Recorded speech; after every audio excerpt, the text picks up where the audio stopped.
that are over here. So I will be just singing this Aarti.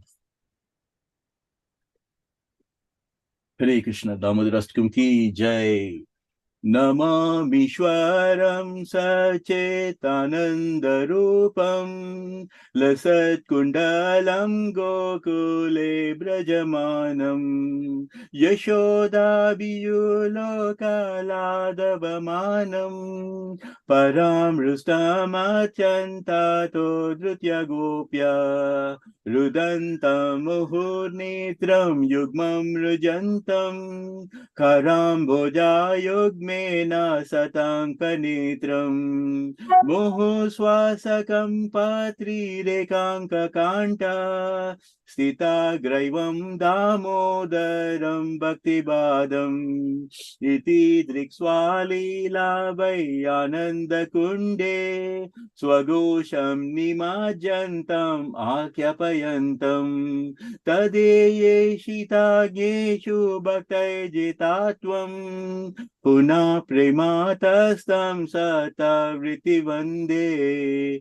Varam deva moksham na moksham vadim va Na chenyam vriniham va rashadapiha Idam teva purnata gopala balam Sada me manasya virastam kimanye Idam te mukambojam atyanta nilay Vritam kuntalay snigdha raktaischa gopya Muhuschumbitam bimba raktadaram me Manasyavirastam alam lakshalabhay Namo deva damodarananta vishnu Prasida prabodhuka jalabdimagnam Kripa dristi vrishyati dinam batanu Griha nishama madnam idiksha drisya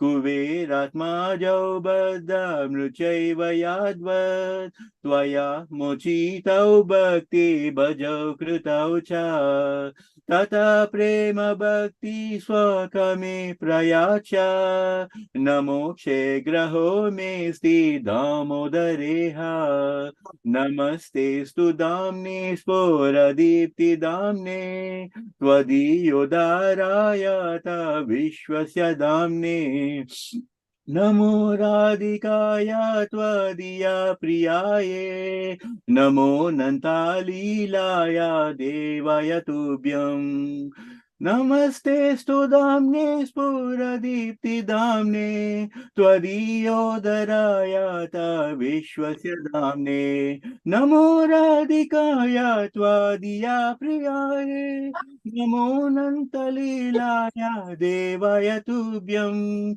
Namo Nantalilaya Devaya Tubhyam Hare Krishna Krishna Krishna Hare Hare Hare Rama Rama Rama Hare Hare Jaya Yashoda Damodara Yashoda Damodara Yashoda Damodara Yashoda Damodara Jaya Yashoda Damodara Yashoda Damodara Yashoda Damodara Yashoda Damodara Jaya Radha Damodara Radha Damodara Radhe Radhe Jaya Radha Damodara Radha Damodara Radhe Radhe Jaya Radha Damodara Radha Damodara Radhe Radhe Damodarastakam ki jai, Damodar Bhagwan ki jai, Yashoda Mata ki jai, Radharani ki jai, Damodarastakam ki jai. Hare Krishna, Hare Krishna. Hare Krishna. Hare Krishna.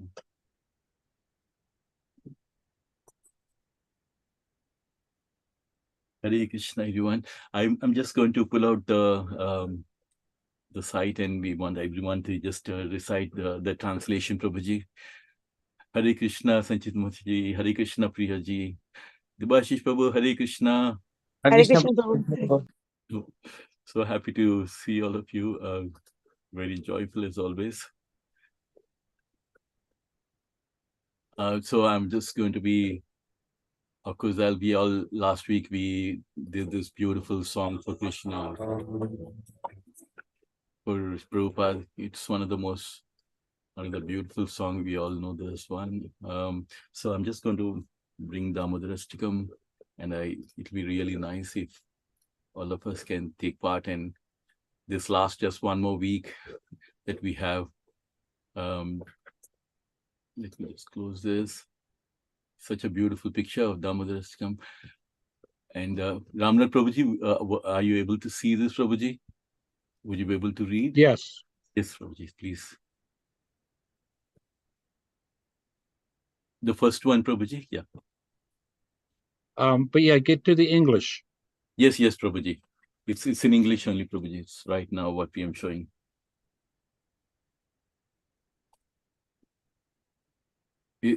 You're able to see, Prabhuji?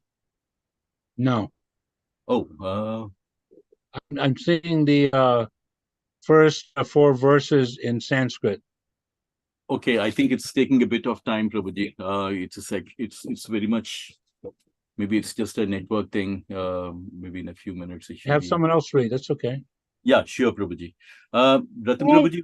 Yeah, whoever. Sanchimati, you want to go ahead first one? Whoever. Yeah.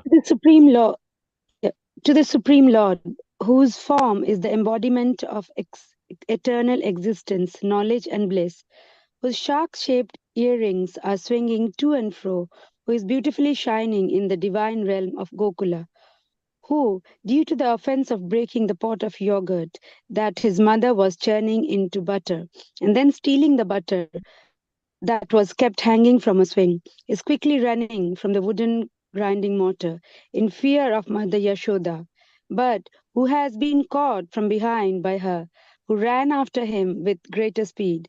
To that Supreme Lord, Sri Damodara, I offer my humble obeisances. Hare Krishna. Hare Krishna. I can read now.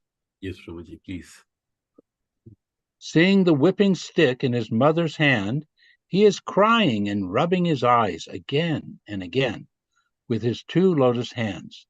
His eyes are filled with fear, and the necklace of pearls around his neck, which is marked with 3 lines like a conch shell, is shaking because of his quick breathing due to crying.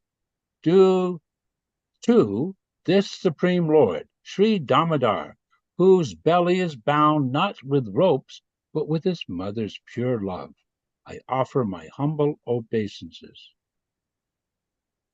Hare Krishna. Thank you, Prabhuji. Ratan Prabhuji, would you want to do next? By such childhood pastimes as this, he is drawing the inhabitant of Gokula in full of ecstasy and is revealing to those devotees who are absorbed in knowledge of his supreme majesty and opulence that he is only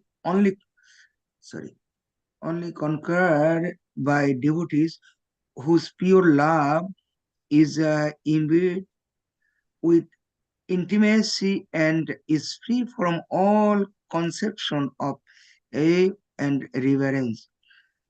With great love, I again offer my obeisance to Lord Damodara hundreds and hundreds of times. Hare Hare Krishna, Hari Bol. Thank you, Prabhuji. Fourth one, can I go, Prabhu? Yes, please. Okay. Oh Lord, although you are able to give all kinds of benedictions, I do not pray to you for the boon of impersonal liberation, nor the highest liberation of eternal life in Vaikuntha, nor any boon which may be obtained by executing the 9 processes of bhakti. O Lord, I simply wish that this form of yours as the Bala Gopala in Vrindavan may ever be manifest in my heart. For what is the use of me of any other boon besides this? Great. Hare Krishna. Debashish Prabhu, you want to just... Yes, Prabhu. Sure. O Supreme, number 5 or 4? Number. It's a 5. Number 5. O Yes. Lord, your lotus face, which is encircled by the lock of soft black hair, tinged with red is kissed again and again by Mother Yashoda, and your lips are reddish like a bimba fruit. May this beautiful vision of your lotus face be ever manifest in my heart. Thousands and thousands of other benedictions are of no use to me. Haribol. Haribol. Thank you, Prabhuji. Anyone, would you like to contribute? Amamoga Prabhu, Priya Mataji. Hare Krishna Shashi Prabhu, please. Thank you for joining. Hare Krishna Prabhuji. Hare Krishna Prabhuji, yes. So text number 6. O Supreme Godhead, I offer my obeisances unto you. O Damodara, O Ananta, O Vishnu, O Master, O my Lord, be pleased upon me. By showering your glance of mercy upon me, deliver this poor ignorant fool who is immersed in an ocean of worldly sorrows and become visible to my eyes. Hare Krishna. Number 7, anyone would like to? Priyaji or Anil Prabhu? I can read. Yep. I can read. Okay. O Yep. Lord Damodar, just as the 2 sons of Kuvera, Manigriva and Nalakuvera, were delivered from the curse of Narada and made into great devotees by you in your form as a baby, tied with rope to a wooden grinding mortar, in the same way, please give to me your own prema bhakti. I only long for this and have no desire for any kind of liberation. Hare Krishna. The last one? Yep, I can read Hare that. Krishna. Yeah. O Lord Damodara, I first of all offer my obeisances to the brilliantly engulfing rope which blinds your belly. I then offer my obeisances to your belly, which is the abode of the entire universe. I humbly bow down to your most beloved Srimati Radharani, and I offer all obeisances to you, the Supreme Lord, who displays unlimited pastimes. Hare Krishna. Hare Krishna. Priya Mataji, sorry, you were wanting to read. You want to read the first one, Mataji? Just to give everyone a chance to. Which are we? Okay, the first paragraph. Yeah, you can go ahead with the first. Yeah, no problem. To the Supreme Lord, whose form is the embodiment of eternal existence, knowledge, and bliss, whose shark-shaped earrings are swinging to and fro, who is beautifully shining in the divine realm of Gokul, who, due to the offense of breaking the pot of yogurt that his mother was churning into butter and then stealing the butter that was kept hanging from a swing, is quickly running from the wooden grinding mortar in fear of Mother Yashoda, but who has been caught from behind by her, who ran after him with greater speed. To that Supreme Lord, Sri Damodar, I offer my humble obeisances. Hare Krishna. Wonderful. Thank you. Thank you, everyone. I think it's a beautiful today, just like everybody could take a chance. And next week, by this Thursday, I think we'll be done with Damodar month. I think it's still 28th. So yeah, next week, Thursday is going to be 30th, which means the Damodar month is over. But then I think I had the fortune of, I'm sure like many of you would have visited as well. When I went to Vrindavan and when I've been to this Nanda Bhavan, and I was just reflecting about the days when I was just seeing the place where Yashoda Mataji is, she was churning the butter. Those markings on the roof and all those places are still there. I mean, it is so real that, I had goosebumps when I was seeing like, this is the place where Mother Yashoda was churning butter. And this is the place where Krishna was crawling. And so all those places are still there. And if you really look about it, the whole thing, how all these ancient places, these places of Krishna are still there in Vrindavan. And the wonderful thing is Krishna is so kind that he always wants to, these beautiful leelas of Krishna are telling us like how personal this relationship that we have with Krishna, that the wonderful relationship that Krishna had with Mother Yashoda. And And again, Krishna comes in the form of Chaitanya Mahaprabhu 500 years ago. And then he instructs all the Goswamis again to uncover all these divine places of Krishna. And all the Goswamis again bring to light all these beautiful divine pastimes of Krishna's Leela, whether it's Nanda Bhavan and those places where Krishna was born, Mathura is still there. And even the places where Krishna and Balaram would go out with the cowherd boys, all those places are still very much there.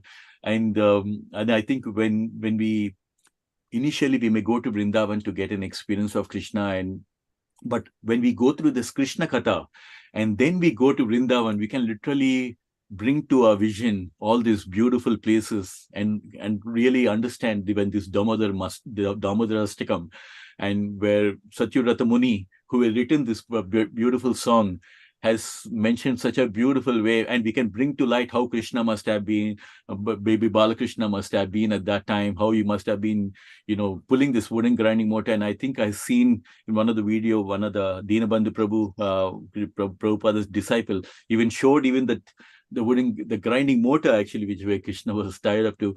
So I think it's very important for us to understand, go through Krishna Katha and to relish the nectar of these devotional topics of Krishna, and actually go and visit Vrindavan at one time, and then we can bring to light all these things.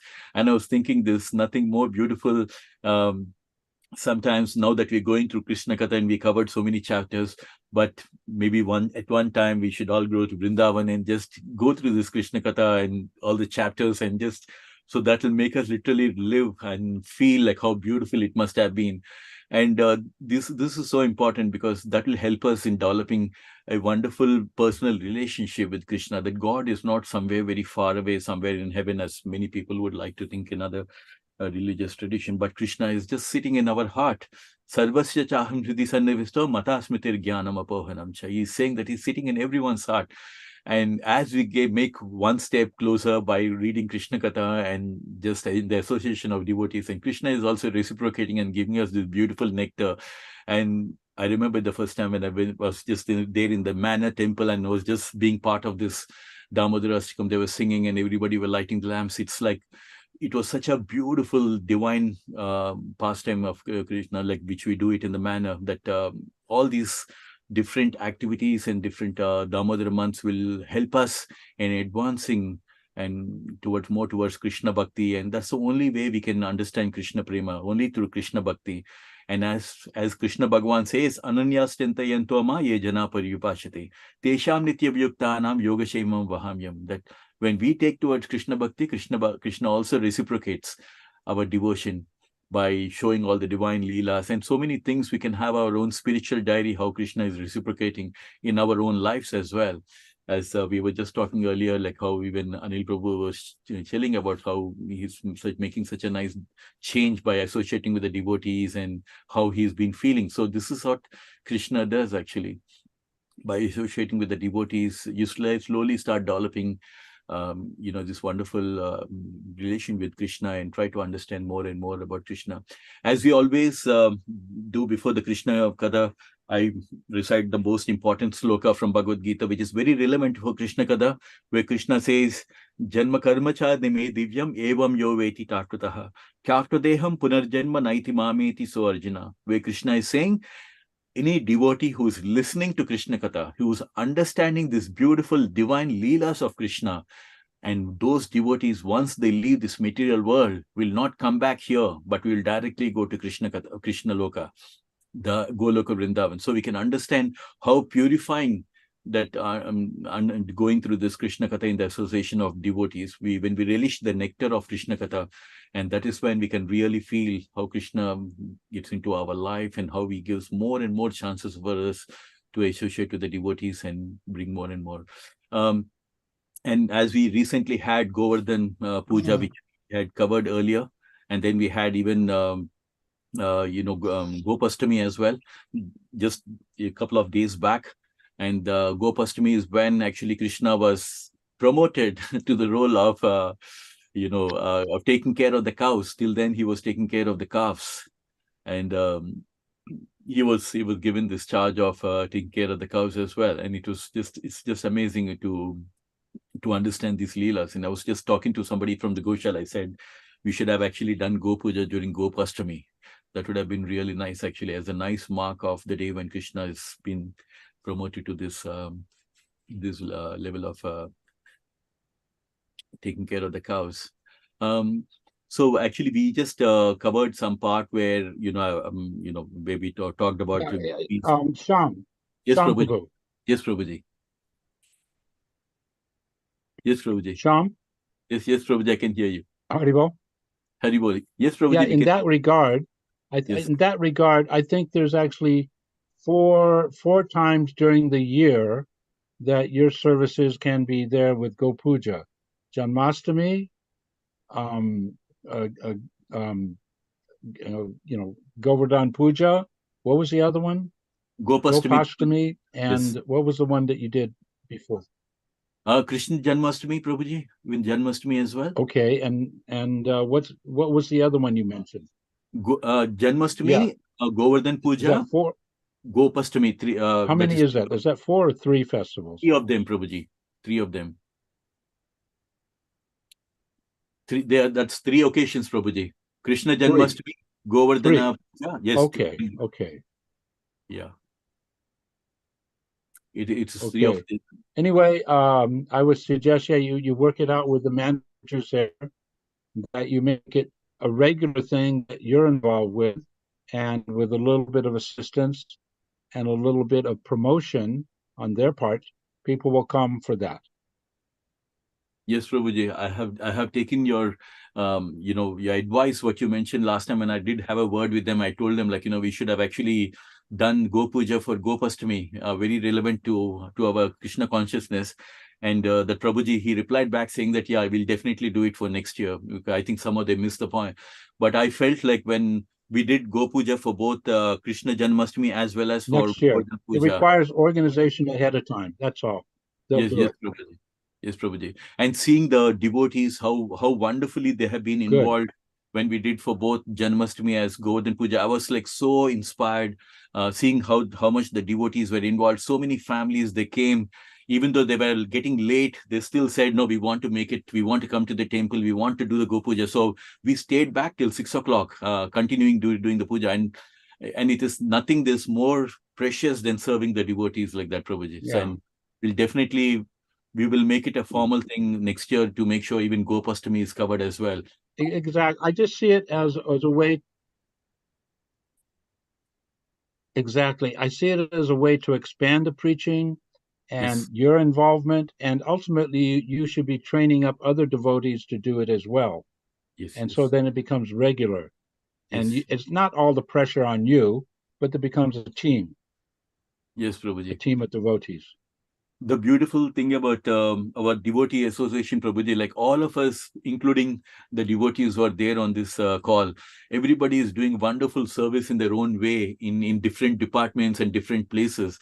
Sachit Mataji is so much involved in, on the kitchen side. Divash does amazing service on the month end. They go and do all the gardening and things like that. Yes. So every devotee is like so beautifully absorbed in doing Krishna service in their own way. And that is so remarkable to see, like how all of us are trying our best to do whatever best we can. That's natural. Yes, Prabhuji. And we just need guidance of devotees like you, Prabhuji, to that's only natural. This is 3 times a year you can be involved, and you take the leadership of it. And then you train other devotees to do as you're doing. Yes, absolutely, Prabhuji. Definitely. We are taking turns on Janmashtami, but we will continue doing that, Prabhuji. We all had to do our best to advance in Krishna consciousness. So definitely, Prabhuji. We will take your advice and we will work on it. So with your permission, I just wanted to recite Om Namo Bhagavate Vasudevaya. Om Namo Bhagavate Vasudevaya. Om Namo Bhagavate Vasudevaya. Hey Krishna Karna Sindhu Dinabandhu Jagatpate Gopisha Gopika Kanta Radha Kanta Namostute Tapta Kanchana Gaurangi Radhe Vrindavaneshwari Rishabhanusde Devi Pranamami Hari Priya. Jai Prabhupada. Prabhupada ki jai. We can never thank enough for Prabhupada, who has given us this beautiful Krishna Katha. Sometimes we don't need to even explain, even if by just going to the paragraph itself, it's Prabhupada is so beautifully narrated that it almost looks like we are narrating the story, but Prabhupada himself has given the narration so beautiful that all we have to do is just read these wonderful chapters and we can just enjoy the nectar. And also like this beautiful prayer of Jai Radha Madhava, Jai Radha Madhava, Jaya Radha Madhava, Jaya Kunja Bihari, Jaya Gopijana Vallabha Girvaradari, Yashodanandana Brajajana Ranjana, Yashodanandana Brajajana Ranjana, Yamuna Vanachari, Jaya Radha Madhava, Jaya Kunja Bihari.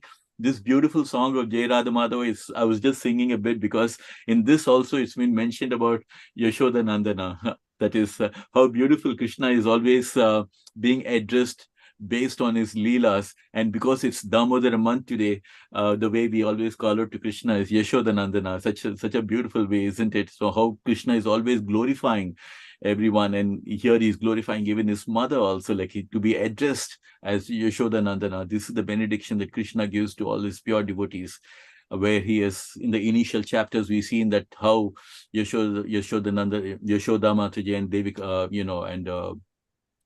these are all like actually they knew Krishna even in the previous life also, and it's because of their so much prayers that Krishna was once again born again in to Yashoda and Devaki and Vasudeva, and how he spent all his childhood times with the mother Yashoda. And so we actually covered about the gopis' separation from Krishna, and we see in how much the gopis have been always loving towards Krishna, and how much they have been always missing. So these divine leelas gives us this kind of a personal love of how the gopis had towards Krishna. And we also covered this particular chapter of 36. We did it in our last session. There were two things that we covered in this chapter. One was about this demon called Aristasura, who was actually entered in the form of a great bull, and he was troubling everyone, and he was kind of like being so fearful. And once again, and he assumed such a big gigantic body and with huge horns and everything, and he was digging up the earth and he was trying. And as we can see from these leelas, that every time something happens, a demon comes here in the form of Aritasura, and Krishna once again, they're all crying to Krishna to please save them, and immediately Krishna is always reciprocating. And these leelas gives us a faith and gives us hope that even in our life, no matter how many big problems we have in our life, they're always, as long as we do not have Krishna in our life, every problem that is there in our life is becoming like a big monster, always eating away, stressing us so much and taking away so much of our energy. But as you can see from the residents of Vrindavan, when we are crying out to Krishna, Krishna, Krishna, please save us, Krishna will always make sure that he will find a solution. He will try to keep us away from all the demons. As he says, Paritranaya sadhunam vinasaya cha duskritam dharma samstapanardaya sambhavami gayu. And that's the very purpose Krishna has come, to give us this faith and give us this hope that do not worry, when as long as I'm there, I come from two purposes: to get rid of the demons and also for the pleasure of his devotees. And as you can see, this Damodar month is all about that, giving pleasure to his devotees. And not only that, in Damodar month, we have also seen the two sons of Kuvera, Manigriva and Alakuvera. They were both cursed by Narada. They were cursed by Narada, and they became like trees in the residence of Nanda Maharaj. And again, but they were very fortunate, even though they've been cursed by Narada. They're very fortunate because Nanda Gopala, that is Krishna Bhagwan as Damodara, he was just crawling with the wooden grinding mortar, and he just touches both the trees of Manigriva and Nalakuvera. Immediately, the curse has been lifted, and Kuvera's sons, who have been standing over there as trees, they once again they get their original body as a demigod. So we can understand like how Krishna, just by the touch of Krishna, the curse was lifted. So we can understand that no matter how many lifetimes of sins that we have accumulated, so many anarthas that we have accumulated, that when we take to Krishna Bhakti, just by the touch of Krishna, all these anarthas can be lifted. And that's the reason why Krishna is saying in Bhagavad Gita, Sarva Dharman Parichajya Mamekam Saranam Braja Aham Tam Sarva Papebhyo Mokshisyami Masuchaha. Where he's saying that, when you surrender to me, no matter how many sins that you accumulated life after life, but I will make sure that I will free you from all sinful reactions. So this human life is a wonderful opportunity to make the best out of this Krishna Bhakti and go back and sacrifice our love for Krishna. And Krishna says love is always two ways, and he will reciprocates by protecting us from all kind of issues. So here we can see that Aritasura, no matter how much he's trying to trouble the residents of Vrindavan, Krishna goes and saves and just throws that demon out and saves once again the residents of Vrindavan. And then again we seen that now in the same chapter we again seen that now another wonderful Leela is coming up, where Narada is now going and telling Kamsa. Narada normally cannot be visible to anyone, but it is his mercy that he makes himself visible to Kamsa, and he tells Kamsa, because Narada comes with a purpose to accelerate these Leelas, to make sure, because Krishna has come for the purpose of eliminating demons. So he has to accelerate this whole Krishna Katha and to just create those scenarios, create those situations. So Kamsa will take the next step and Krishna will go and, will once again, rescue and just get rid of all these demonic people who have been a big burden in our planet. And as we covered in the earliest chapters, the very purpose Krishna comes is because the Mother Earth is so burdened with so much of these demonic kings that it goes and prays to Brahma. And that's the whole context around why Krishna comes onto the planet Earth, because of the request and whenever there is when there's a decline in the religious activities. So we have also seen how Narada goes to Kamsa and he tells about that about that Krishna, about this Narada Muni, and so here it says one understands making progress. Narada wanted to expedite the things, as I was mentioning. Therefore, he immediately approaches Kamsa with the real information that he's going to be killed by the eighth son of Vasudeva. And Narada tells Kamsa, the eighth son of Krishna, you are being misled, actually, that they have been swapped, that, for the daughter with the son. And Krishna is actually the son of Vasudeva, as is Balarama. Being afraid of your atrocious nature, Vasudeva was hidden them in Vrindavan out of your sight. So we covered this part. Narada further informed Kamsa that Krishna and Balarama have been living incognito in the care of Nanda Maharaj. So he's revealing everything to Kamsa that, actually Krishna and Balaram, they're actually in the care of Nanda Maharaj. And they were actually there. And then all the Asuras, your companions, they've been sent to Vrindavan to kill the different child, were killed by Krishna and Balaram. So he's already revealing all these things to Kamsa. And as soon as Kamsa got this information from Narada Muni, he took a quick sword and prepared to start killing, to kill Vasudeva. And, even earlier also in the chapters, we seen like how when Kamsa was told by Akashvani that you will be killed, by the sons of Vasudeva, and he's so merciless that he tries to go and kill his own sister and his brother-in-law, Vasudeva, and Devaki and Vasudeva. And when Vasudeva pacifies Kamsa saying that, there's no point in trying to kill him, because the prophecy is that he's not going to kill, Vasudeva is not going to kill him. It's only the eighth son that's going to kill him. So he tries to pacify him, and Kamsa finally agrees and said, okay, fine, I'm not going to kill you at that point of time. But now again, we can see that when Narada Muni gives him this information that where he was actually born and where Krishna was born and how it's happened that now he's residing with in the Nanda Maharaj. So he's prepared to kill once again the Vasudeva for his sin. And again, this time Narada pacifies him, saying that you're not going to be killed by Vasudeva. So why are you so anxious to kill him? So there's no point. And Narada is trying to, give him a reason, saying that there's no point in it's better you try to kill Krishna and Balaram. So we've seen actually like how now Kamsa start making plans how to kill Krishna.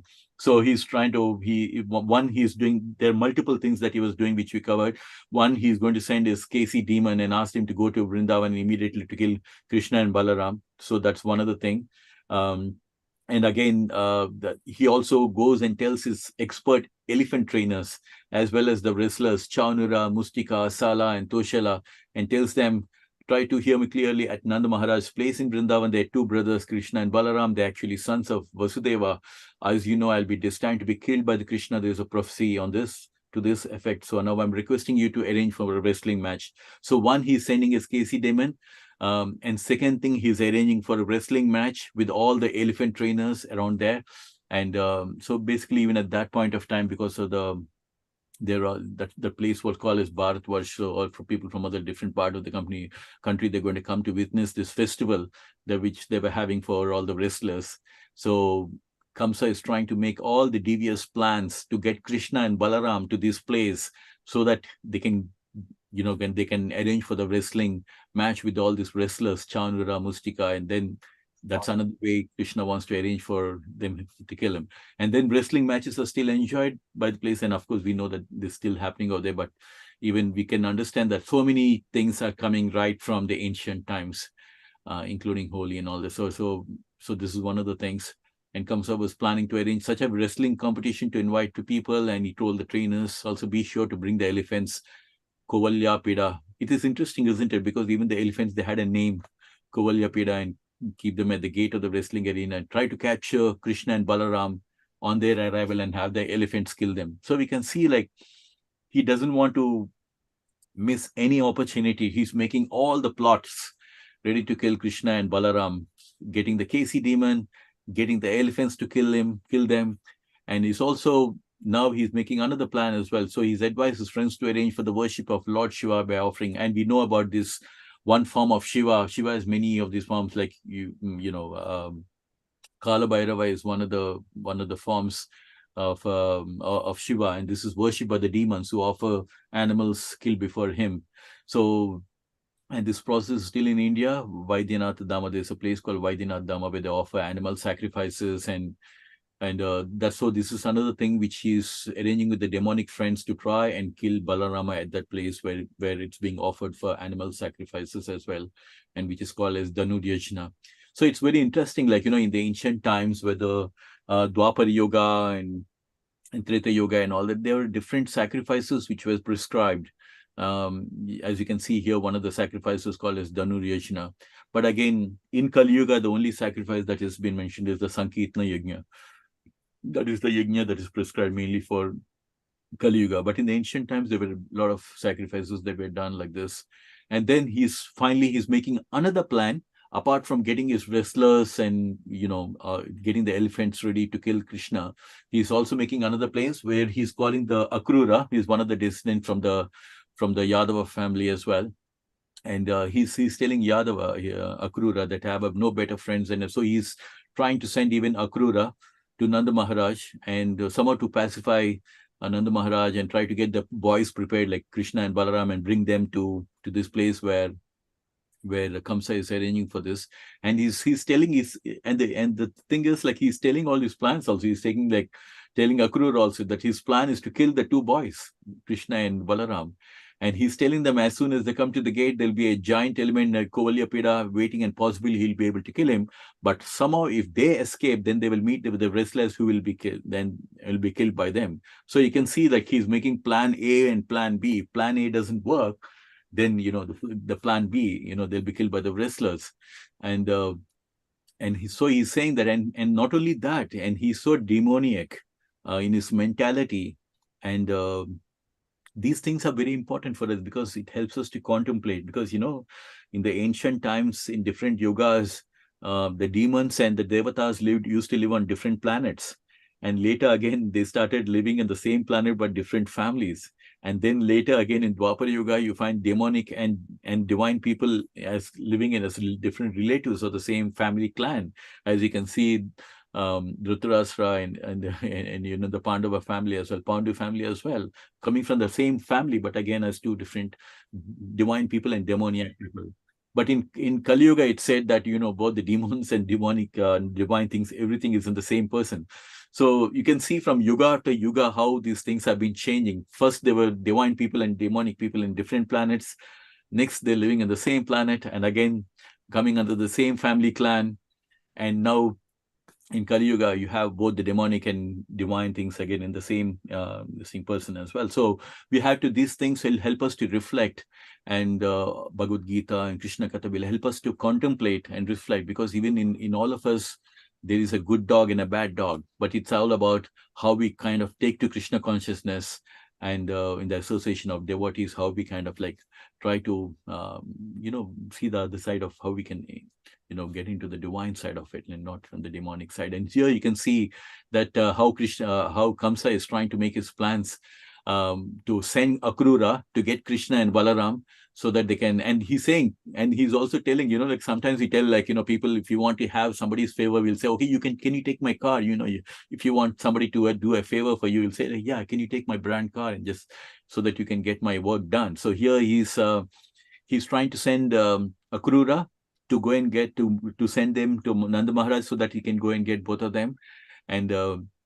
And you can see, like, Akrura, he's been requesting, and he's telling, like, you can take my chariot, and this is the request, and my plan is to basically to kill both of them. And he also, after killing both of them, he wants to go and even kill his own father, Ugrasena. He wants to kill even Vasudeva and Nandana as well. So you can see that he's just not stopping with Krishna and Balaram. He's making plans to kill this entire, even the family, everybody, Devaki as well, because he's quite angry that, so many things that Narada is revealing to Kamsa, like, that all these things have happened, and Krishna and Balaram, they're still there and in the place. And so you can see, like, how Kamsa is making all kind of plans, and now he's telling, like, you may also know that Samba, Narakasura, and Banasura are my intimate friends. Like, they say birds of a feather. So similarly, you can find, like, you can find here that Kamsa his friends are also demoniac. He has friends like Banasura and Narakasura and Sambara. These are all demonic people. And it's so important for us to understand, like, if you're there with 5 drunkards, you'll be the 6th drunkard. If you there in the association of 5 people are smoking, you'll be the 6th person. But again, on the other side also, if you are with the devotees, slowly we have the association of the devotees, and then we can progress in our spiritual life also. So these are the things to contemplate. And when we see some of these things from Krishna Katha, so here he's basically saying that he's, with the help of all his demoniac friends and all these things, he's going to just make sure that all these people whom he considers as enemies, including Devaki Nandana and Devaki and everyone, he's just making plans to kill all of them. So he's saying that I want to get rid of all my enemies. So please go immediately to Vrindavan and encourage the boys to come here to see the beauty of Mathura. So as they know, like, the place where Nanda Maharaj is different from the place where Mathura is. I think there's quite a few miles away.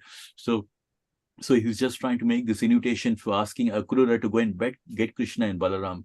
And after hearing this plan, Akrura says, my dear king, your plan is very excellently made to counteract the hindrances, but you should maintain equilibrium, for the results of your activity may be fruitful or may not be fruitful. After all, man proposes and God disposes. We may make very great plans, but unless they are sanctioned by the supreme authority, they will fail. Everyone in this material world knows that the supernatural power is the ultimate disposer of everything. One may make a great plan with his fertile brain, but he knows that he is be subjected to the fruits, misery, and happiness. I have nothing to say against your proposal. As a friend, I shall carry out your order and bring Krishna and Balaram here as you desire. So Akrura here is agreeing. Kamsa is doing everything that is best to convince Akrura to take his chariot and go over there, go to Nand Maharaj, tell them something and pacify them and just bring them. And also you can see, like, in those days, Akrura also, all of them they're so knowledgeable, isn't it? Whether we talk about Vasudeva, whether we talk about Nanda Maharaj, they're all spiritually, they were so excellent. You can see here that where Akrura is trying to say, like, we may make great plans, but if they're not sanctioned by the supreme authority, they will fail. And in Bhagavad Gita, Krishna Bhagavan says that there are 5 factors that are responsible for any action to take place, right? The person who is doing the action, the endeavor that we make, and finally, the sanction of the Supreme Lord is also very important for that particular action to take place. And that's the reason why Krishna says, don't be attached to the result. Karmanyevadikaraste ma paleshu kadachina ma karmapala hetu bar mate sangostva karmne.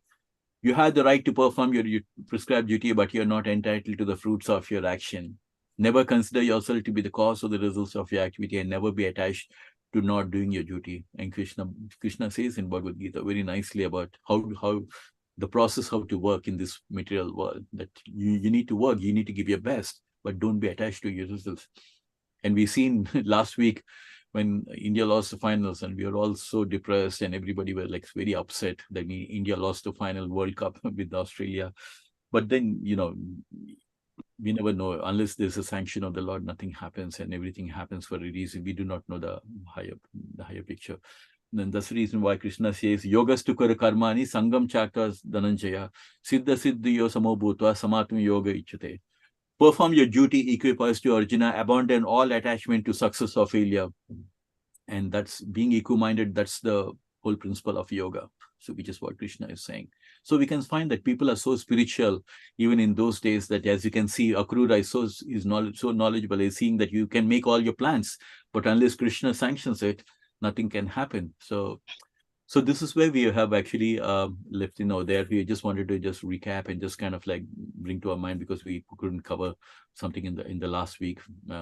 We just had a discussion. So yeah, anything that any devotee want to mention before I just go in? So this is basically a plot that is being hashed by Kamsa to somehow get Krishna and Balaram to Mathura, so that he can get both of them killed, because of he's scared of this, because that's what happened with the demonic people. They're so insecure, and they're so much eager to kind of annihilate anybody who's a threat to them, anybody whom they consider them as an enemy. So which is what he's trying to do, and we can see the Leela unfolding. It's just a plan that he's making over here. Hare Krishna. Shri Prabhu, are you saying something? Ramnath Prabhuji, any reflection, any thoughts on that before? Yeah, it's a little bit more on the mundane side. I mean, you had mentioned it about the World Cup, and it wasn't part of Krishna's plan. I mean, interestingly enough, I'm there at the Soho Temple reception area, and I'm seeing person after person coming in, and they're all depressed. Yes. So yes. Attached, and I'm trying to tell them, well, Prabhu, it's just a game. But to them, it was like so much more than a game. It was like the whole prestige of India was on the line, and they lost, and now they got to wait another 4 years to prove themselves. And I'm saying, it's a sporting event. It's okay, I mean, in one sense, but I could see they're like overly attached, and they couldn't understand, why did Krishna allow them to lose? They said in India, there were Brahmins doing yagyas and everything to, allow the game to go in India's favor, and then it didn't work. So it's almost like, it's almost like it forced them to really think, well, why didn't it work? We should have won. We're doing the yagyas for success. But ultimately, it wasn't Krishna's desire. And sometimes it's hard for people to accept that. Absolutely, Prabhuji. Yes, that's it was a very important event. Like, it made me reflect also, like sometimes some of these things, how everybody is we are so attached to some of the things that are happening in the material world, that even though we are so far away, you feel you are like so affected by it. And in the material world, that's how it is. And that's the reason I think having the spiritual strength and spiritual intelligence will always help us to understand the bigger picture, and not to be, because as long as we are attached to the material world, we will go with this, because this is a world of duality, where there's always happiness and sadness, and happiness and sadness. And Krishna Bhagavan mentions in Bhagavad Gita, Matras Parasastu Kaunteya Shitosna Dukkada Agama Payino Nityastam Titik Sasva Bharata. He says this temporary happening of happiness and distress and the disappearance in due course of time are just like the appearance and disappearance of summer and winter season. And they arise from the sense perception or sign of Bharata, and one must learn to tolerate them without being disturbed. So sometimes when we have these messages coming from Krishna, we should take comfort in that, where Krishna is saying, like, these things are all temporary. Happiness and distress, they come and go, just like the summer and winter season. And one must learn to tolerate them without being disturbed. So such a beautiful messages that Krishna gives to pearls of wisdom and knowledge. Knowledge in one chapter, wisdom in one chapter. So, and every sloka itself is so much to reflect on us and reflect for us. Because we never question when we win. But when we lose, we question so many, we have so many questions. Exactly. We never question when we win. Oh, it's Krishna's plan all along. Yeah. But if we lose, it's hard to accept. Oh, was that Krishna's plan? Yeah. Hare Krishna, Prabhuji, just I interrupt. Because Krishna also knowing as a Ramsar, Ramsar, because he also lost several times. He lost by, what is it? Who was the Darashan? He has lost 17 times. He lost by others, so by demon. So it does not mean Krishna also not always win. So it's not always win. Krishna not always become victorious. But we don't know what is the victory, what is the result of victory. But main thing we have to remember, whatever the result is coming, it should be satisfaction for the Lord. It does not matter win or loss. There is no correlation with the success or failure. But main thing, so we have to attach something so that it should be satisfied to Supreme Lord. So that is why sometimes we can link with this is the result, this is the result. Maybe Krishna was favored for Australia or this Australia or this World Cup football or World Cup cricket. This is the illusionary energy to forget about Krishna. So that's why we should not attach for this result. So win or loss doesn't matter, because main thing we have to think, and as a considering eternal time is nothing.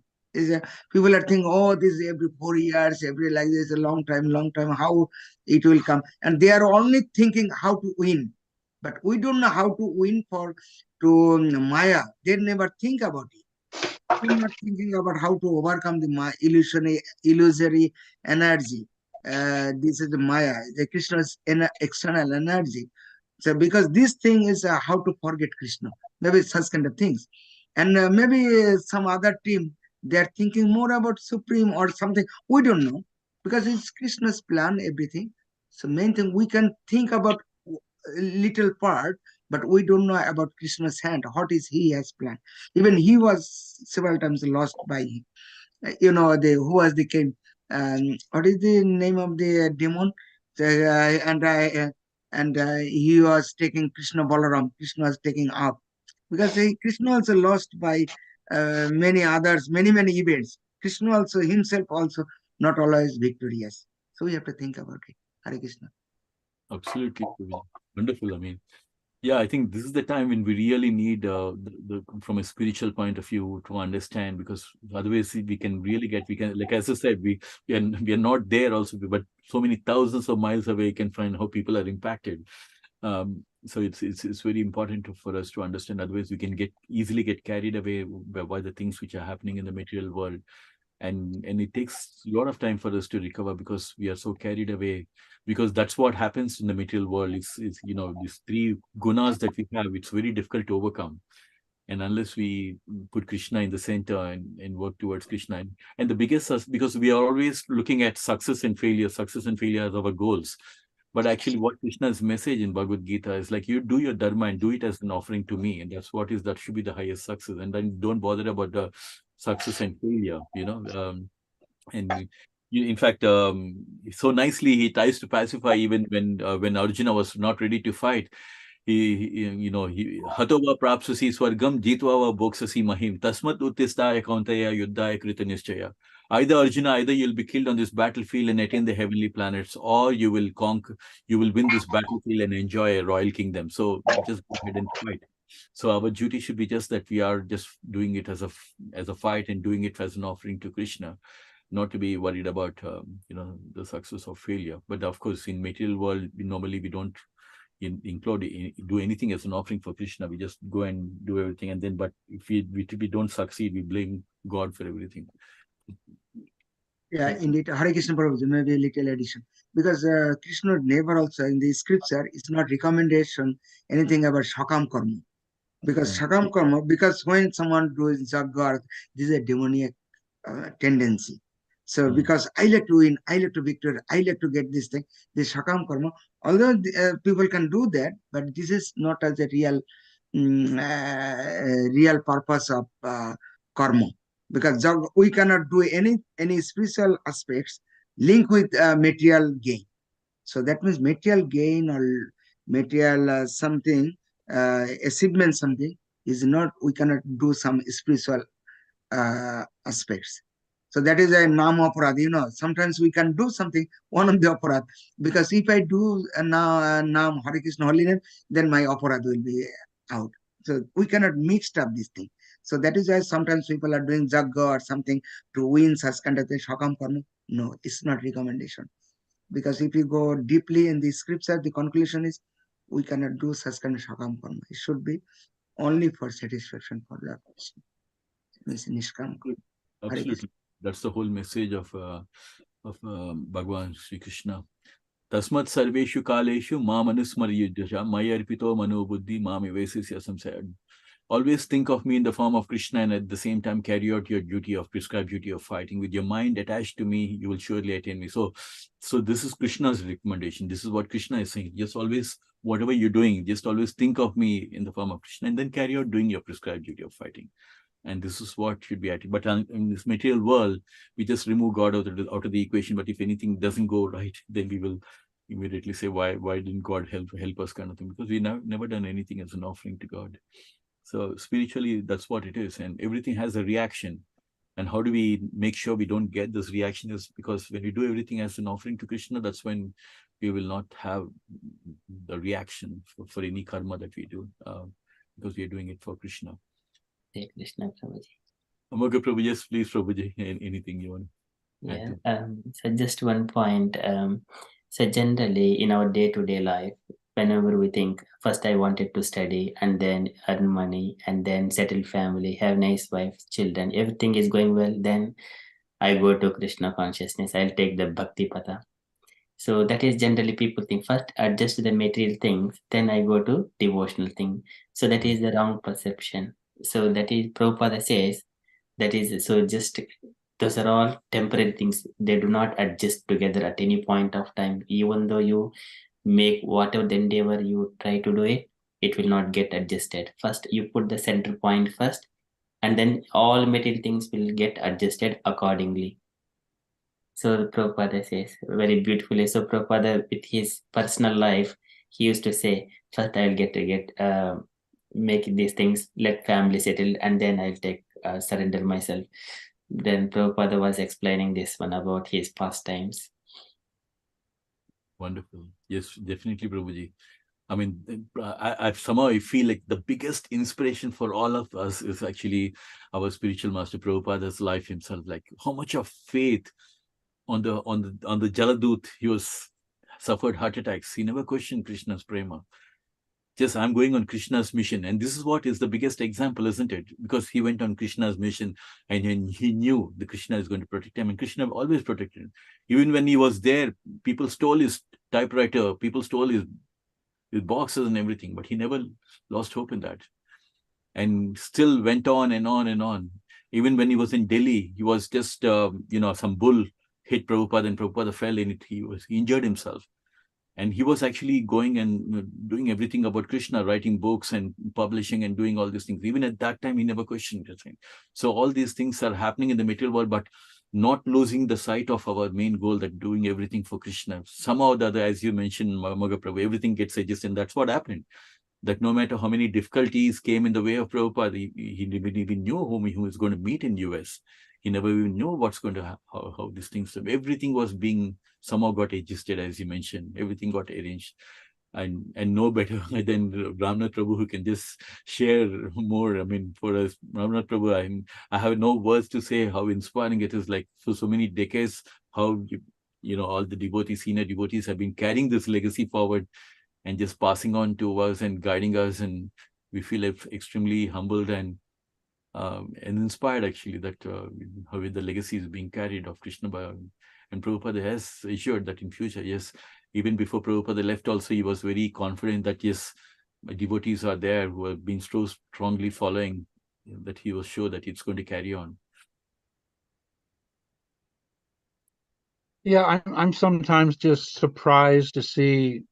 Of course, I guess these devotees I was talking to, more like congregational devotees, are not so much serious practitioners, many of them, but they still have this concept that, oh yes, Krishna will help us in our mundane desire fulfillments.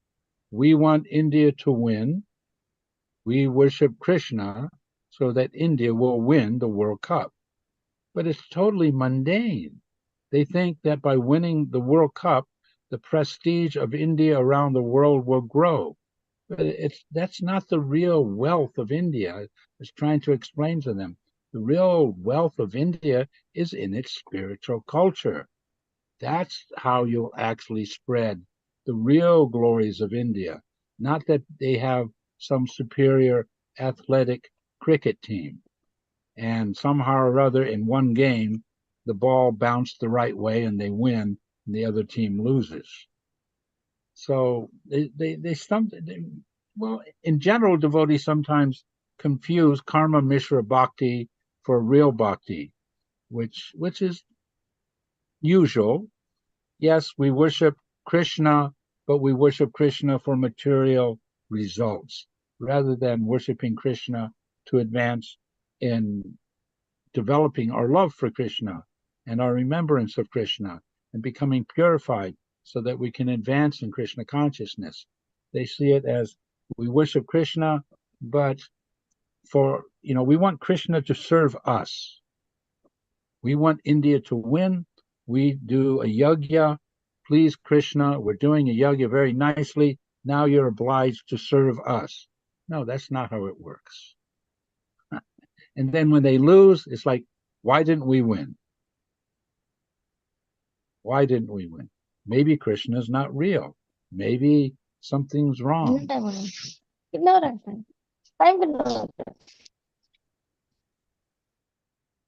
Yes, Prabhuji. This is the time, isn't it, where people come to conclusions, which is can go other way or this way. I mean, this is such a reflecting time where you can overlook all these things and say, you know what, these are all temporary things. What we are temporary, talking, very temporary. I was explaining, look, in Australia, they're happy for a day or two, then it's back to normal. Exactly. And here in London, the Indians are depressed for a day or two, and it's back to normal. Yes. Which is what Krishna's message is. Things all temporary, and we should learn to tolerate these things. Even now they start another game. Today also another event is going on 2020, and today India defeat Australia. So that is today. Yeah, today another game was running. So it was just a few hours before it was ended. So and India win. So.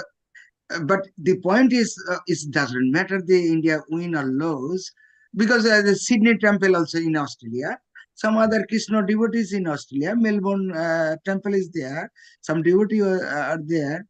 So we cannot link with cricket match win or lose. Even Prabhupada, you gave the example. Prabhupada also several times challenges outside, but you did not mention anything about inside. His script at that time, it was not computer writing, it was handwriting, and handwriting paper was out, and out by whom, so, and for what purpose the paper was out, the handwriting Bhagavad Gita, and so this handwriting, the script was out by his house. His like Ameliza is considered as his wife. He take it out, all these papers. So that means we have the Bahir Nishanga, Hridaya Nishanga. Is Prabhupada also, even in the business, it was out. But this is a Prabhupada time. But when Krishna, we are discussing about Krishna, when Krishna was going out this world, he asking to Kunti Maharani. He mentioned he was his aunt, auntie. That is, please ask me anything, any boon from me. But he said, Keshav, you are Supreme Lord. You are going out. That is a great pleasure. That is great miseries for us. So please give me our sadness so that we can suffer. We can suffer. And Krishna, he is all knower, everything. He knows inside and outside. But even though he was asking, why you are asking suffering? Because if the sufferings come, you are coming to protect us. But if the happiness is coming, you will be out. Maybe we will forget you. Please give us suffering and suffering. That is Kunti's prayer also. Because you mentioned the Bhishma prayer is there, first country, and Kunti prayer also very, very auspicious, very nice. We can follow that prayer. So whatever is coming, the result is coming. But Kunti was one of the example. No, please give us miseries, give us sad, give us sorrows, so that my Keshav, you will coming to us. Bhami aham. You mentioned you recited Bhami, whatever this pain or whatever is coming. So that means Kunti was asking this boon, give me that one. And the result, we know this is very auspicious. So that is why we cannot make connect with this result. We can do this thing and getting this result. This is also demoniac way of worshipping. You know, Brittashur or others, Brittashur, he was sacrificing everything, even sacrificing his life, his body, everything, and a boon from Shiva, Mahadev. But this is the purpose of my sense gratification. If this kind of result is a win or lose any game, as Ramnath Prabhu mentioned, this is just as a game, but it has no Krishna. So what will be benefit for us? So main thing we can focus on that is how we can spread Krishna consciousness, this movement. So that we are forgetting, we are suffering in this world. Everyone doesn't matter. Even I am suffering from my disease, something. So I came from hospital. You know, such kind of lot of things is passing. I am not focusing my part, but this point is, I saw how people are suffering in the hospital. Just know this, the scenery I have mine. How people are suffering. Even they have many things, but they are suffering. Is nothing. Even at it is considered as a deathbed. People can at the end of their life. So people are not enjoying their life. We are thinking, we are making plan according our way, how to gain my asset, my wealth, my other thing. But we never think how to serve Lord Krishna, how to preach his mission, how to spread his Krishna Katha, so that we can deliver some soul. Because the souls, we are suffering. We are not thinking about Prahlad Maharaj. We are not thinking about how the Prabhupada, the recent example, how to bring, go back to home. Don't suffer here. Go back, chant Hare Krishna and behave. This message we are not spreading. Hare Krishna. Hare Krishna, Prabhuji.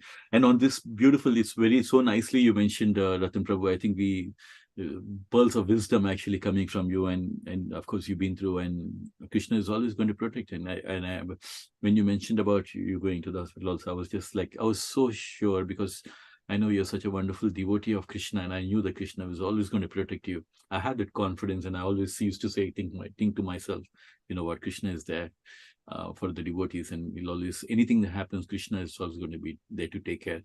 And it's very important for us on this occasion that we talk about this Bhishma, the last 5 days of this Damodar month, which were dedicated for Bhishma, and about the fasting thing. And it is so relevant to this, isn't it, which we are talking, this topic that we're talking now, because earlier Arjuna had to go and fight his own grandfather, so he was very bewildered, and Krishna had to just give him this whole beautiful inspiration and ask him, inspired to go and fight. There was no way that Arjuna could win this war.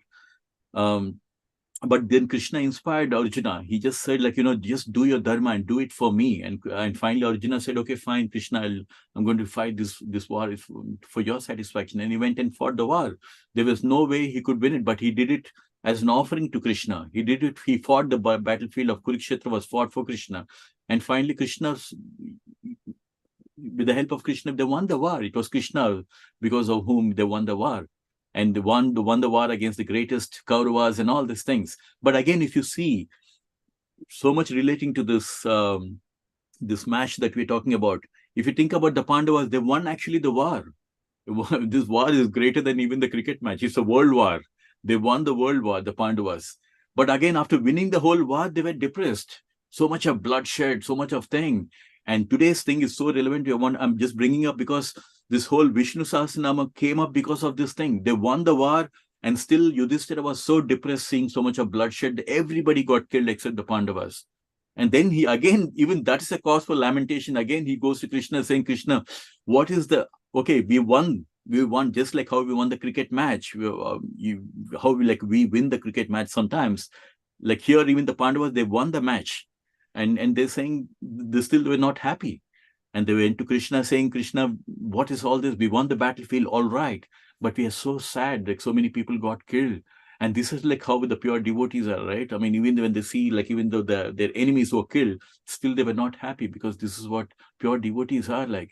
And then Krishna goes on to tell Bhishma, I told Bhagavad Gita, now you tell them what is the dharma. And biggest question of Yudhishthira was asking Bhishma, okay, this winning a war and losing war and all this is fine, we won the war, but what actually is the purpose of human life? And that is when Bhishma Pitama tells the biggest purpose or the dharma of he's asking, Bhishma Pitama, tell me what is the dharma of human life? This winning and losing, this is all fine, we won the war. But what is our dharma? What is the biggest dharma of human life? And that is when Krishna, Bhishma Pitama goes on to relate the first part of Vishnu Sahasranama, which tells that the biggest dharma of human life is not about winning war or winning cricket match and all these things. The biggest dharma is trying to understand that there is a superior Bhagavan Sri Krishna, and glorifying Bhagavan Sri Krishna. That is the highest dharma of a human life. That is the biggest dharma, not about this winning and bathing. That as a human being, that is the biggest dharma of a human life. And that's what is the whole essence. Like, I'm just like trying to tell something on the top of what Ramnath Prabhu has mentioned and Ratan Prabhu mentioned, that more important than winning and losing, the most important, trying to understand this human life, what's our actual dharma, is to glorify Bhagavan Sri Krishna and doing everything as an offering to Krishna, as Krishna mentioned in Bhagavad Gita. Tasmat sarveshu kaleshu mam anusmari yujita. Think of me in the form of Krishna, and then do everything as an offering to Krishna. And then Krishna decides whether you had to win or whether it's going to be lose or whatever happened. But all these things are temporary. What we are going to finally gain is Krishna Bhakti and the love of Krishna, which will take us back to Godhead.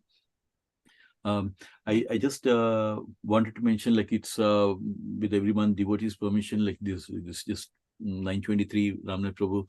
I can just cover the first paragraph if everything is, if everyone is fine, or Hare Krishna. If you like, sure, do the first paragraph. Yeah, Amoga Prabhu, yes, Prabhuji, yes, Ramnath Prabhu, Hare Krishna. This is a new chapter, Prabhuji. Yes, another chapter coming up. I think so. Just would like to share something as well, if you're happy. Yes, definitely, Prabhu. Please tell me. Yeah, tell us. Maybe this is just what there are few verses. The 6 verses have been mentioned in the 3rd canto, just about the nature and state of the human beings and living levels of the human beings. If you're happy, I shall share the screen. Yes, Prabhuji, yes. Please. Thank you, Prabhuji.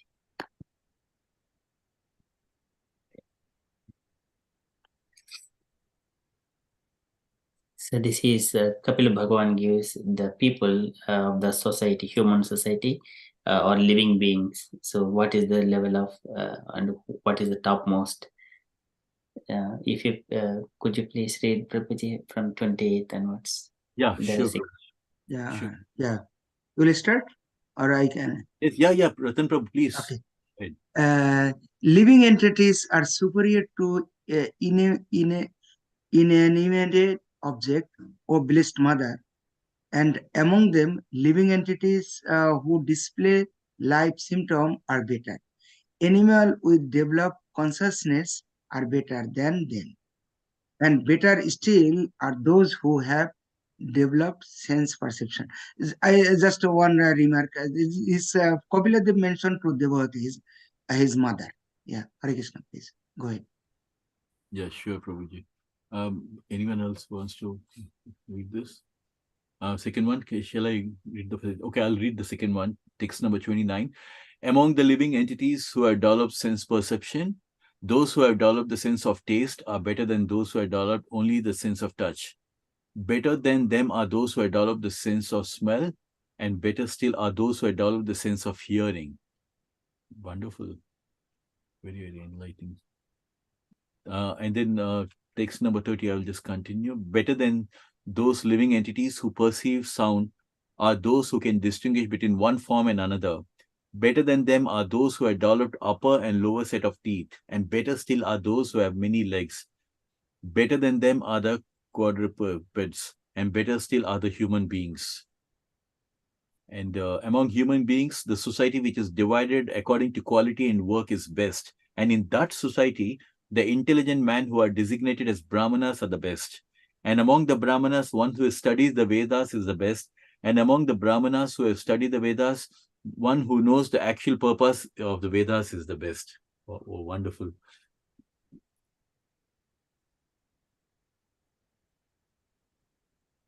Oh, Ramana Prabhu, anyone who wants to read? Sorry, I'm just continuing. What's that? Text number 32, Prabhuji, would you want to read? Or I can't see it. There's nothing on my screen. okay, Prabhuji, I'll just continue. Maybe another devotee Prabhuji, you can give. Just another just short. Maybe I enter. Shashi Prabhu is he is joining from India. Oh, now it's a late night, although he is continuation. Yeah. Thanks so much, Shashi Prabhu. Hare Krishna, Hari Bol. It's so wonderful actually that at this time you stayed awake and joined. No words to say about your bhakti. Krishna, Prabhu, Krishna. Sorry, Prabhu, you're on mute. In case you want to just mention anything. I'm sure it's very late actually. Which maybe we should not trouble Prabhuji. Sanchit Mataji, would you want to, just in case? Ratan Prabhu, Yes, I think. Prabhu. Yes, Prabhu, I can read. Which one? Yeah, okay. Yeah. 32. 32, please. Better than the Brahmana who knows the purpose of the Vedas is he who can dissipate all doubts, and better than him is one who strictly follows the Brahmanical principles. Better than him is one who is liberated from all material contamination, and better than him is a pure devotee who executes devotional service without expectation of reward. Hari Bol. I mean, there's nothing more we need to know. I think that's the gist of the Bhagavatam, I guess. Yeah, beautiful, isn't it? Thank you, Amoga Prabhu, for sharing this. Thank you. Yeah, and Amoga Prabhu, we're going to cover 33 as well? Yeah? Yes, Prabhuji, so up to 33 only. Yeah, you can, anyone who wants to. Nagaraj Prabhu, you want to just read that? Or Anil Prabhu? 33, text number 33. So I just want to give a chance for everyone. Yep. Therefore, I do not find a greater person than he who has no interest outside of mine and who therefore engages and dedicates all his activities and all his life, everything unto me without cessation. Hare Krishna. Hare Krishna. Nagaraj Prabhu, 34. Yes. Such a perfect devotee offers respect to every living entities because he is under the firm conviction that the Supreme Personality of Godhead has entered the body of every living entity as the super soul or controller. Oh, wonderful.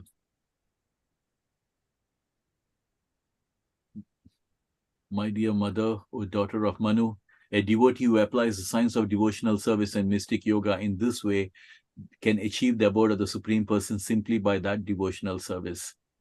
This Purusha whom the individual soul must approach is an eternal form of the Supreme Personality of Godhead, who is known as Brahman and Paramatma. He is the transcendental chief personality and his activities are all spiritual.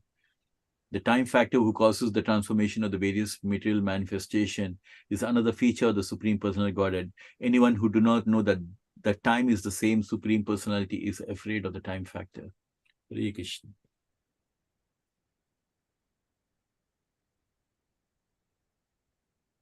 Lord Vishnu, the Supreme Personality of Godhead, who is the enjoyer of all sacrifices, the time factor, and the master of all masters. He enters everyone's heart. He is the support of everyone, and he causes every being to be annihilated by another.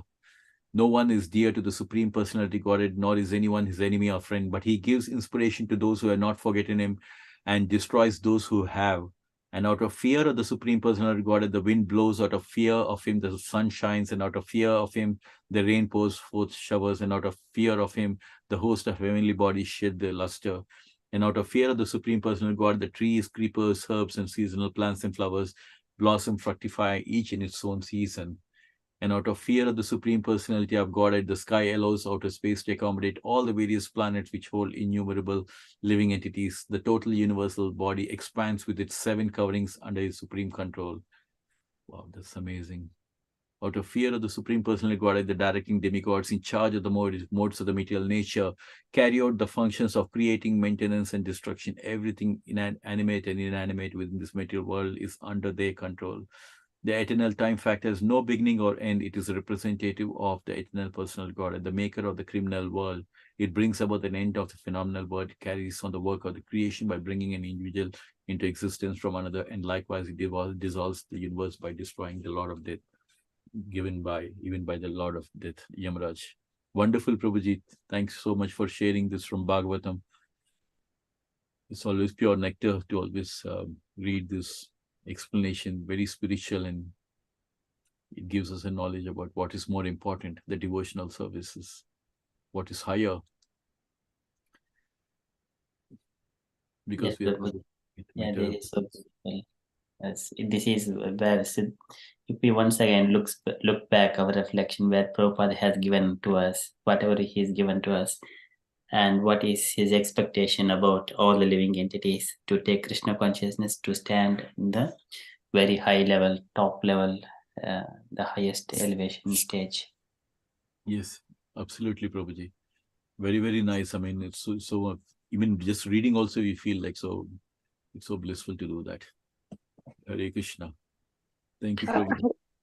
Hare Krishna, Prabhu.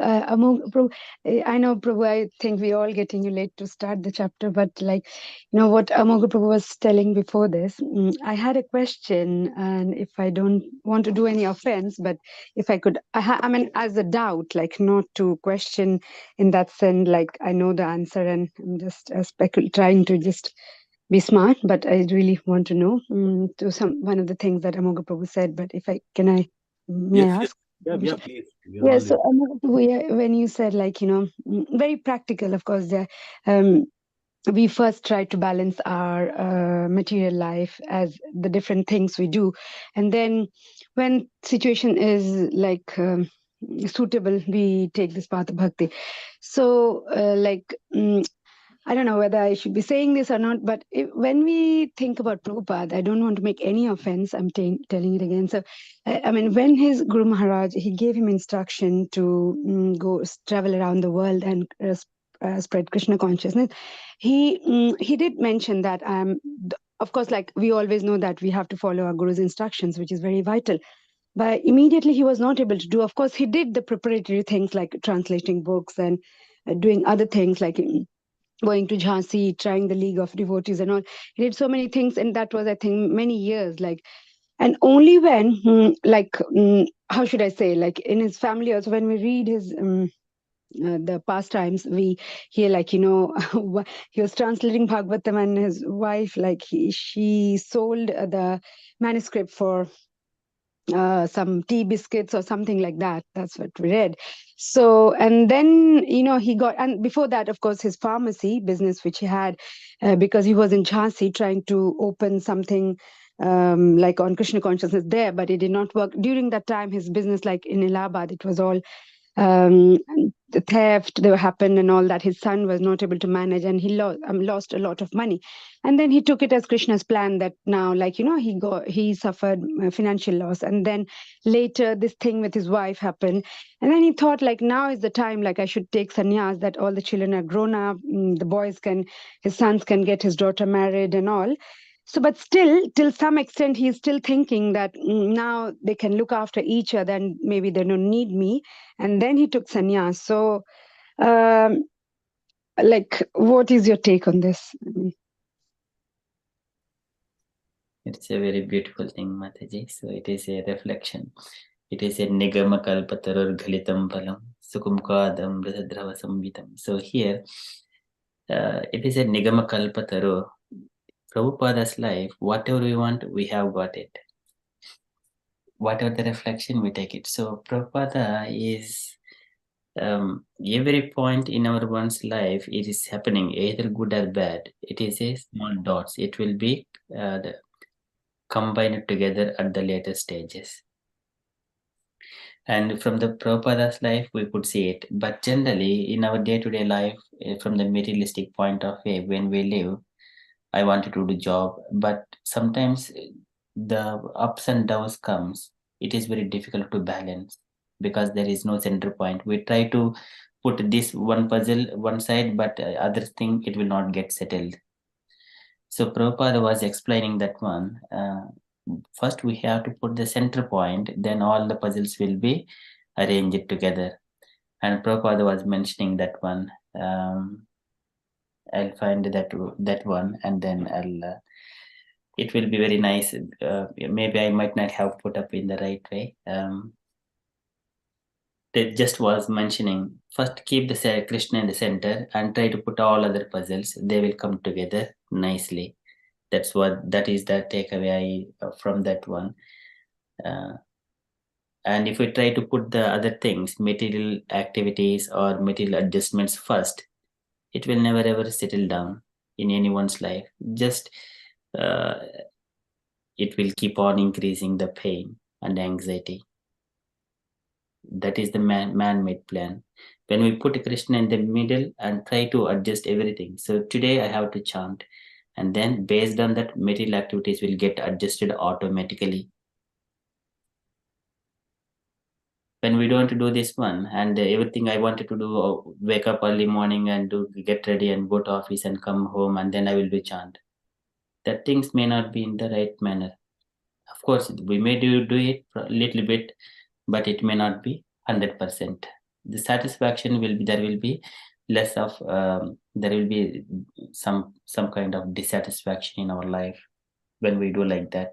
But first, if I chanted properly for Krishna, then it is done.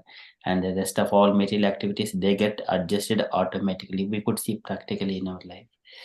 So Prabhupada was mentioning that point when was explaining about some of the pastimes. I'll bring that one. I'll share it later on in the group. Hare Krishna. Sure. I think we should always have the freedom to share. Yeah, thanks for asking. Like Sanchit Machaji, we are an open forum. We should always be ready to share and get each other's. Devotees are always there to answer, and because all of us, we are living in the material world, so we could have so many questions and things like that. So, yeah. Thank you, Prabhu Amoga. Thank you, Shyam Prabhu, and thank you, Amoga Prabhu, for throwing light on this. Thank you. Definitely, we had used this. Mataji, it is whatever you explained. That is very beautiful pastime, Mataji. Yeah, that will come in the devotee's life. That would see those ripened fruits in the later life. Yeah, definitely. Yeah, but in the beginning, to get adjusted with the material, these ups and downs, these bigger waves in the material science, we need to have some kind of support, spiritual support. So that we need to have Krishna. But devotee always sees those things in day-to-day life. Absolutely. And it's a journey, isn't it? Like, it's a journey, and that's what the beauty about Prabhupada's life journey was also just to give us the point that this is so it has this been his journey, and because only when you reflect back and you share the journey, then we get to know, okay, this is the whole substance of this thing about bhakti life that you know about, because life is so short, isn't it? Yeah, yes, Prabhu, very true. And I had this question because as the female counterpart, it's more difficult, like being a mother, being a wife, doing bhakti, it's more balanced because I have no priority in my life. It's all about the family. And then trying to be on the path of bhakti, like trying to balance and devote. I mean, I have to really squeeze out time.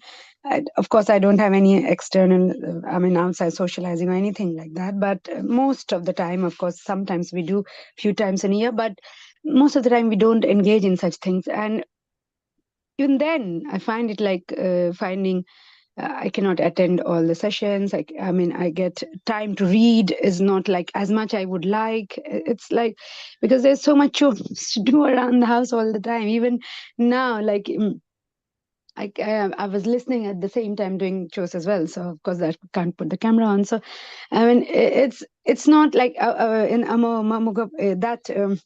But like morning I wanted to ask this, but sometimes I pacify myself saying that something is better than nothing, because the shlokas you are doing these days from Srimad Bhagavatam is like hear attentively and with seriousness, but no matter how much seriously we try to attend, the timing is such that my daughter, she goes to school, I have to until she's like they're gone, I've done everything for them. I mean, I'm still listening, but yeah, I mean, I can't say like that, like it'd be even if I want to read the letter, even if the heart desire, I cannot read it on weekdays, because that's the time they make most of the noise, like of going out at that 7 o'clock. That's the time they leave. So all these like life's trivial things, but I mean and yeah, but I try my best. I keep it for Saturdays and Sundays if I get a chance to read. So yeah, those things, like it is like being women. I find it like, of course, there's challenge for everybody. People have to go to work and all. They have to balance everything.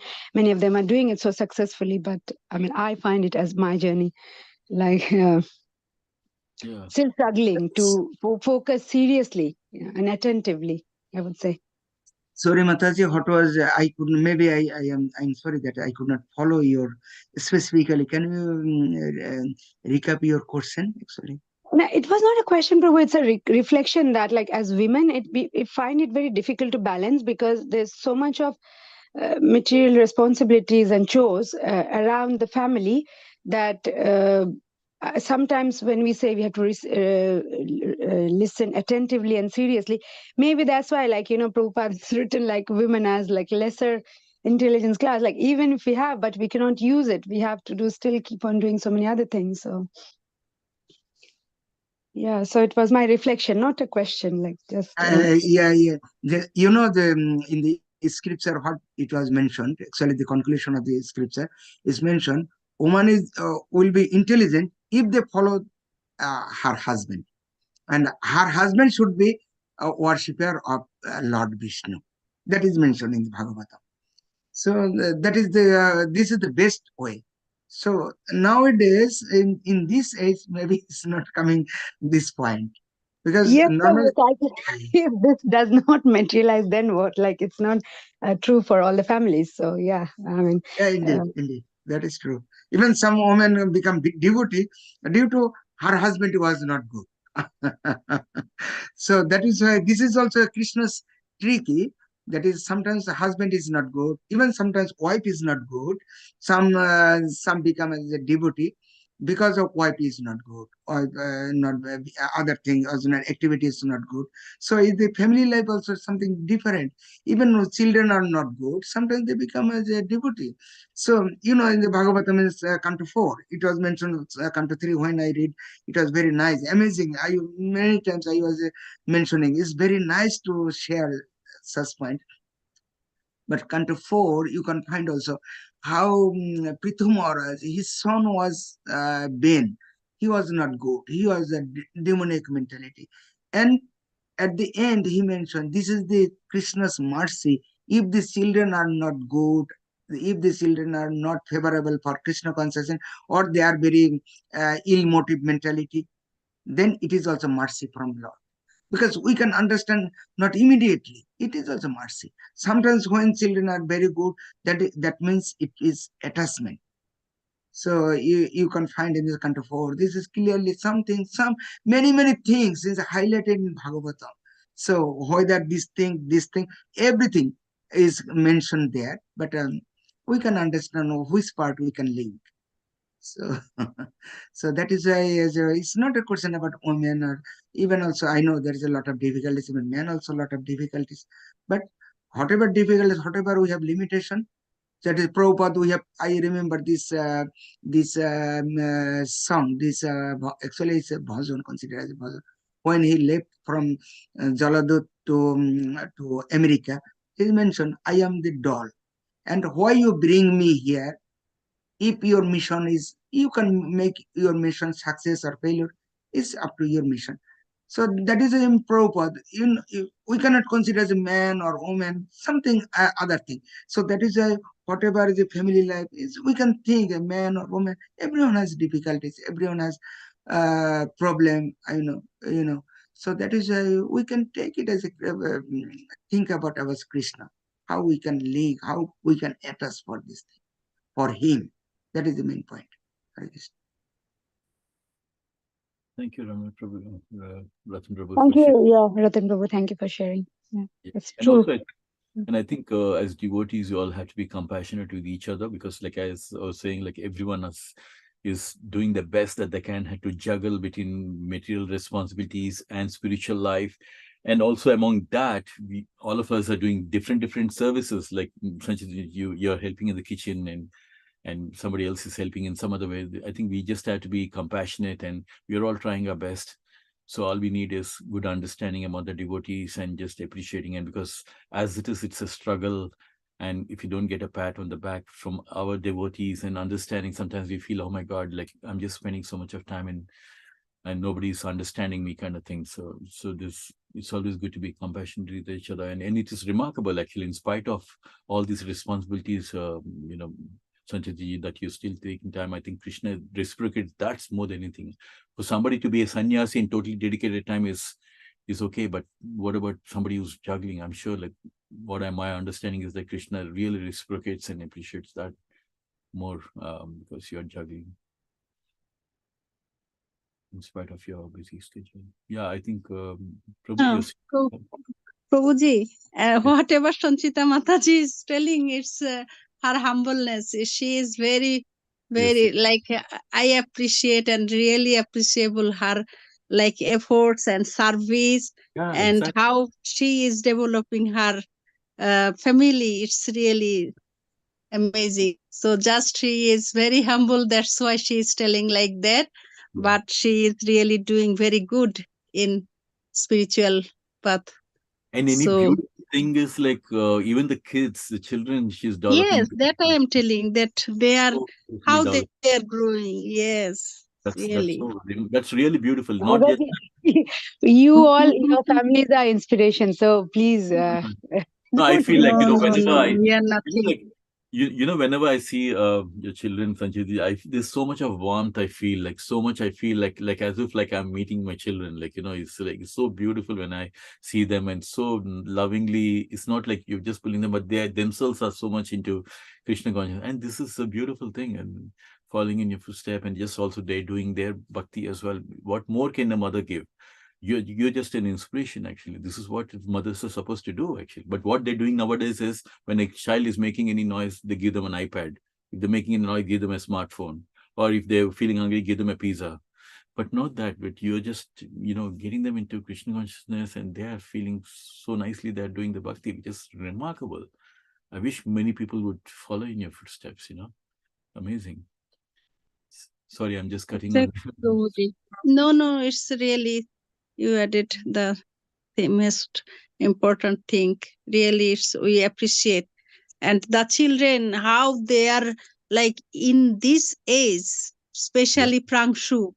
Oh, it's amazing how, like, he has, like, Krishna consciousness.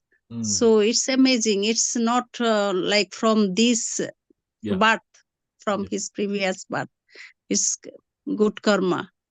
So Krishna it's says, yeah, Krishna says exactly. your next life will become he'll be born in a good family where the parents will encourage, and that's what is happening. Even also I can mention is you can learn also from Sanchita Mataji, and Of also course. And I know this Mataji is is Sritika this is Mataji is really Prabhu, good. I'm leaving just these these. yes, yes, learn, no, that's a no, good thing. no. You can follow him. Yeah. And second thing Yeah. also the Pranchu, there is this he is also sales master. He is winner. He is very sales master. You know. I would say actually birds of a feather, both your families are alike, because I see your children also so much into devotion, Prabhuji. So it's like just like No, birds of a no. feather, both your families are. The main Exactly, thing, the knowledge Prabhuji, Sharthak has, like if like only that he speaks less, but when he shares his knowledge, I mean, how much he knows, the shlokas, all the 700 shlokas by heart, and like Bhagavatam, every day Ratan Prabhu, he sits with Ratan Prabhu, every day they have, that's so, he's blessed and lucky as well to be able to discussing as a family. We don't get to do that very often in our family. So these things like and same with Riti, Progga, everybody, like when they were in Belgium, the services they used to do like during Janmashtami, it's like when we heard about it, and especially the reflection when, like, you know, when you hear something, but when you go and see, I mean, when we went with them to Radha Desh, my goodness, like all these white body devotees, of course there was not Indians, mostly Dutch people, Dutch or Belgium, yeah, French. So, you know, everybody, they were hugging like the children, like anything. They were, you have grown up so much, and all the love, all these senior devotees poured on the children, and of course, Mataji and Prabhu. That speaks for itself. You don't, you know, what I say is like that is something we find, I would say, lacking in manner, because that's a small temple, so it was more homely. Here manner is so big that of course we go in, we go there, we do a darshan, go for a service, and then have prasad and come back and chill and go for the lessons, that's it. But the warmth we saw there, like from the devotees, that speaks like how devoted they were in all the many years they lived in Belgium. So I don't need to say anymore. And about my children, like it's like, you know, we are just instruments. They from the past life, wherever they have stopped, they have come and they're doing it.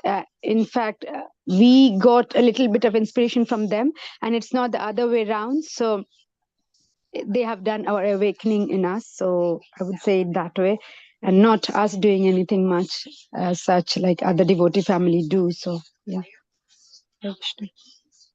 Yeah, thank you, yeah, Bhakti. and it's not a like comparison or nothing, but we should like carry the mentality that we should go together and like we will help each other, how we can improve in our devotional like way or spiritual path.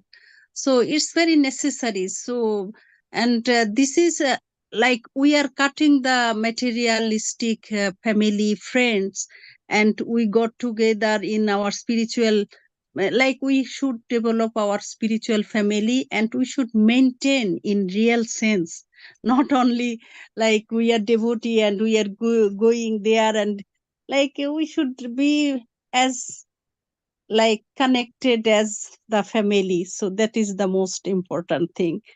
So that is very important also. I think one thing I seen, like from what Mataji was saying also, when I've been to the South London temple, and I felt like sometimes when you have smaller temples in some places, there's more bonding actually. Like like Sanchit Mataji was saying, when I first came to Man, I was like, oh my God, like this seems to be like a club. Like there's one group over here, one group over there. And I was like, where do you belong to? And things like that. Sometimes you feel lost also.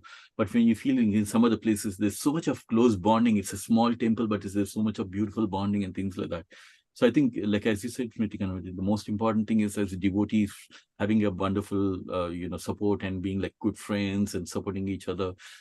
And that itself can be like a beautiful association. We always get carried away by material friends, but I think as devotees also, it can be a wonderful time. And like I said, all we had to do is like everybody's doing their own service. We just had to be compassionate and just support each other and And because sometimes there could be challenges like, oh, why this person is not coming because when I'm calling, because the person is doing other service as well. So it's like just showing compassion towards each other. I think that will really help us and support each other in our bhakti life. So sorry, I think today we just gone. No, Prabhuji, just I can add also a little thing, because this is also divine association. We feel it when Sanchita Mataji already mentioned. Because when Radha Desh, I always remember whenever I am going to another dham, another different dham, I am always remembering, especially in the Radha Desh, why the devotees are very divine association. They are thinking how to serve others, how to serve others. This is the divine mentality. We feel it because we are very attached to them. Why? Become very, even some senior devotee, even disciple of Prabhupada, they are attached to us. They are giving, how can I help you? Always tell, how can I help you?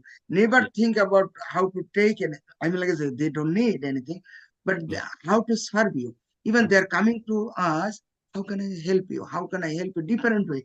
Even they are embrace us. Is a divine association. We feel it. We are always ever grateful to them, because how they engage us in the devotional path, I always remember them. And this is the environment there, how devotees associate, how they deal each other, and you can feel it. Have you been there? I don't know. If you have, please visit in Radhadesh. I feel you find something special. This is the very divine power. I mean, although this is the, I am not telling every dham is different, but please go there, Radhadesh. No, here And also we should find out. So we should not think that here we cannot create that atmosphere or Exactly. that environment. So we should find everywhere there is divine people and the devotees. So only it's our weakness that we could not no, find. I mean, like I say, it's not a debate, but the thing is, the atmosphere also important, the number of population also important, because it's, whenever in the this place, we have the time factor, we have such kind of thing, very limitation, many limitation there. So that is why, even also, I can repeat whatever Sanchita Mataji mentioned. I can give also, maybe it's too late, but it's a very important point, is third skandha. You can take the reference. Third skandha, chapter 31, and text number 41. Prabhupada mentioned this one. The just maybe another point. I am going back another issue, but it's relevant to Sanchita Mataji. So it is also clearly mentioned, because I asked also one of the senior devotees, especially Maharaj. So why Prabhupada also mentioned the woman body is very difficult to overcome. Why man body is more very good? Why? So that's why. So he gave the answer, because woman has some limitations, some problems, something. So it is also in the purport also Prabhupada mentioned. You can check also 331 and 41, the reference. The purport also Prabhupada mentioned. Very important. Why we are coming to material world? Why like this? Why lot? And the thing is, man body something, because woman body something wrong. It was something wrong. So, but they can overcome. The main thing is we have to do devotional service. That is important. And divine power. I am not going back. Every place or some dham also important. Some place also important. But depends on you. It is huge market, you cannot do. If it is small market, sometimes you do. Not as a also some environment we can create, as you mentioned. I am agree also that point. Sometimes we can agree, like we can make as a this group. You can come. We can this day we can all together. This is a power we can create. The divine power we can create. Main thing, it is divine power, how to closer to Krishna. That is how much they are giving service to them. So it depends on the mentality. We can do everywhere. Hare Krishna. That's true. I agree that we can create, we can get inspiration from many places and from devotees from many places. And we can always try to follow in the footsteps of something which has inspired us. We can just do the same, like to inspire others as well. I'm sure we all can. Sorry, that we should give example of our Amaka Prabhu, how he is giving the service every day, and not only giving the service, like he is like maintaining the relationship. Just after a long time, we met him.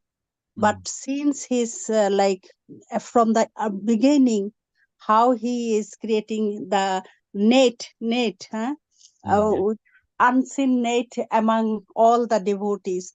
So he keep contacts with everybody. How he inspires. So it's a wonderful service. So it's a devotee association. So we are ever grateful to him. So this is what we should always acknowledge. Definitely. And we pray for Absolutely. him. Yeah, absolutely. Yeah, because I agree with you 100%. Even I was going to say something about Amoga Prabhu, but I was getting late, so I did not. Like when he was mentioning Shyam Prabhu about our service we do, but Amoga Prabhu, he is. I mean, like Bhakt, in Bhakti Briksha, they're normally at one place and they do local services, but our sangha, it's so spread out. But to keep it all together, the service it does, I mean, it seems like, of course, here we have morning sessions and then Saturday sessions and Sunday, the extended sessions and everyday extended japa and all.